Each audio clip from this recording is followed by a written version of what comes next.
গত 26 তারিখের যে রায়, এটাকে চ্যালেঞ্জ জানিয়ে আমরা গতকাল সুপ্রিম কোর্টে এসএলপি দায়ের করেছি। এই এসএলপির নাম্বার হলো 52,984/2023।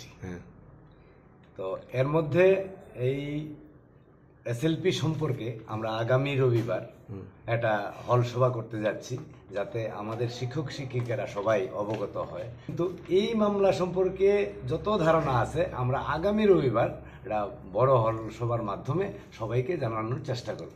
শিক্ষক সমাজের একটা আইনগত অধিকার আছে, সাংবিধানিক অধিকার আছে, এটা আপিল করার। তারা সিদ্ধান্ত নিয়েছে সমবেতভাবে যে সুপ্রিম কোর্টে আপিল করবেন, তারা আপিল করেছেন। সে আপিল সুপ্রিম কোর্টের অভিজ্ঞ অ্যাডভোকেটগণ আছেন, সিনিয়র অ্যাডভোকেটদের পরামর্শে এবং সার্ভিস ল কর্মচারী আইনের বিষয়ে যারা এক্সপার্ট লয়ার আছেন তাদের সঙ্গে পরামর্শক্রমে সেটা ড্রাফটিং করা হয়েছে। শেষ পর্যন্ত এফিডেভিট সহ গতকাল হাইকোর্টে জমা পড়েছে, তার মাননীয় সুপ্রিম কোর্টে জমা পড়েছে। তার